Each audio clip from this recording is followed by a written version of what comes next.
The Achaemenid Empire at its peak stretched from the Balkans in the west to the Indus Valley in the east.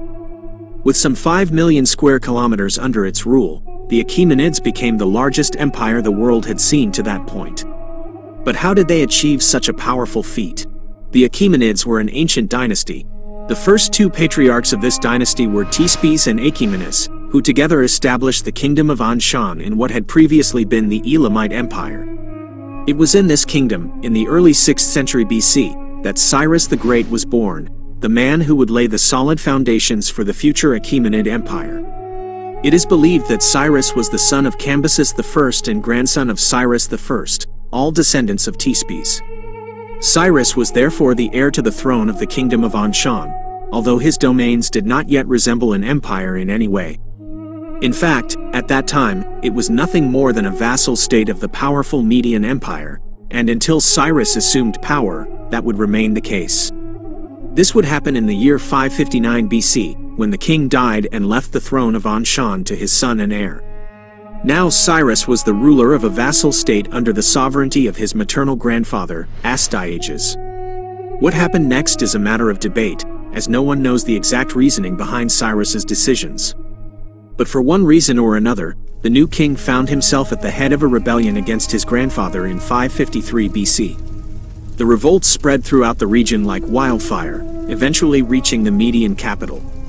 At this point, it is believed that Cyrus captured his grandfather but chose to let him live, and for diplomatic reasons, he eventually married his daughter. With all this done, Cyrus was now the successor to the Median Empire and therefore the first ruler of the Achaemenid Empire.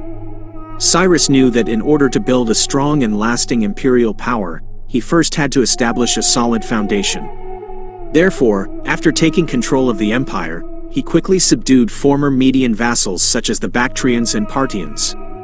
Over the following years, Cyrus would subdue the remaining vassals and establish a functional system of government, composed of an amalgam of semi-autonomous provinces also known as satrapies. With the empire now stabilized, it was time to look outward. In addition to being a great statesman, Cyrus was also a notable military commander who led epic wars in order to expand his empire.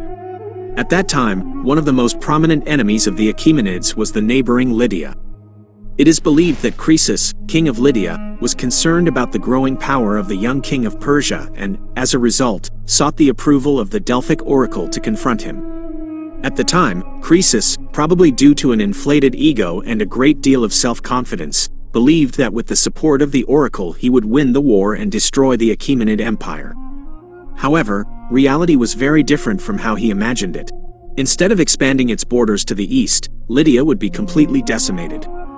It appears that King Cyrus had been warned of military presence on his border and began preparations for a formidable defense.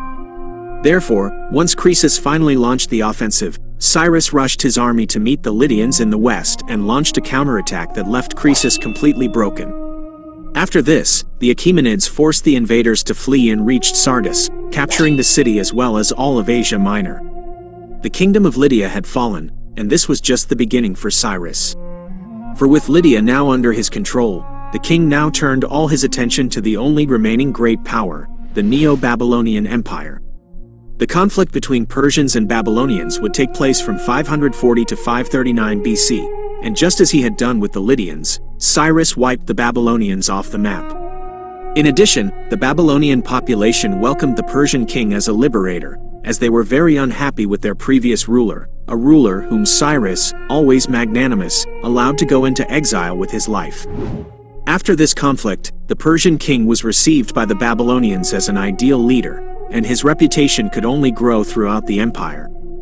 In this way, and thanks to his prestige as a military man and his perfect supervision, Cyrus managed to build and maintain solid foundations for the newly born Achaemenid Empire. However, the legendary king was only the first to rule this vast empire, and after his death in 530 BC, the expansion of the empire would continue. His son Cambyses II took the throne after him, and without losing a single moment, he set out to expand the empire's borders even more aggressively than his father. In this way, Cyprus would fall under Achaemenid sovereignty, and after taking over the island, Cambyses set his sights on the 1,000-year-old Egypt as his next target. At that time, Egypt was embroiled in internal disputes following the death of Pharaoh Amasis II, and Cambyses would take full advantage of this. The Achaemenid invasion led to the fall of the ruling dynasty and the complete capture of Egyptian territory. But in addition to this, the neighboring states that feared an invasion of their own lands, such as Libya and Cyrene, surrendered to the Persian king shortly before he could launch an offensive against them.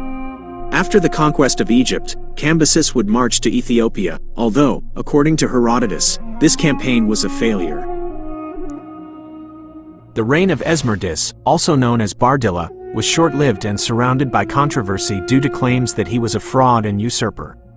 There was a theory suggesting that Cambyses had previously killed the real Esmerdis. Darius, a kinsman of Cyrus the Great, strongly supported this theory and personally took action to overthrow the presumed usurper Bardilla, ultimately claiming the throne for himself.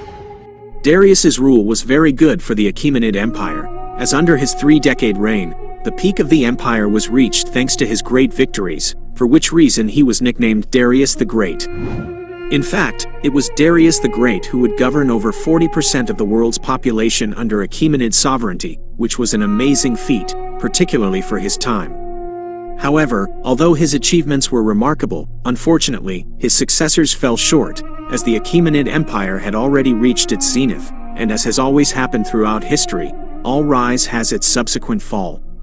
All in all, the Persian Empire would last until 330 BC, and the peak of its power would extend through Xerxes I, known as Xerxes the Great.